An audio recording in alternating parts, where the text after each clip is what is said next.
Hello everyone, it's the 10th of December 2016 and I'm still in Belgrade. I was lecturing today about patient advocacy, pricing and affordability of medicines, and it was a really interesting session. And when I speak, I will show you a couple of pictures that my colleagues shot in the HIV clinic in Belgrade. And this is actually what you see in these pictures. This is actually how most of HIV clinics in this region would look like. So it's really bad. And that is what we were talking about mostly. And we were also talking about how you can improve access to medicine, um, which is anything but easy. And we found out during the discussions that there are tremendous access issues in the HIV field for various reasons.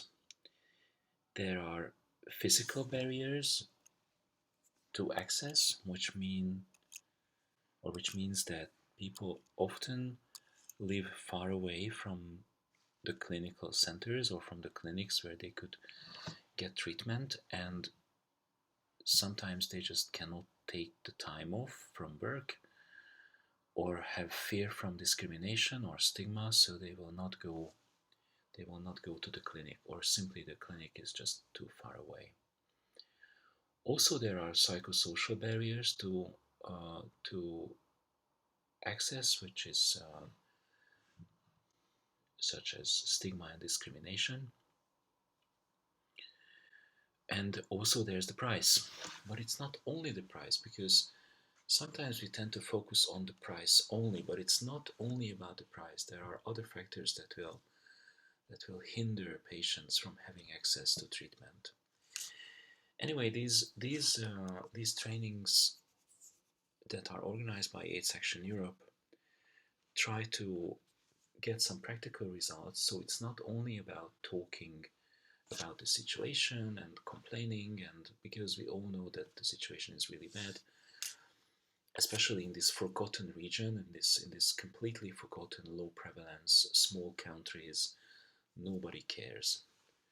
So we know that the situation is really bad, but we need to find some practical solutions. So it's not just talking about high level political stuff and models and economic models and health technology assessment and whatever, but we also try to be very practical.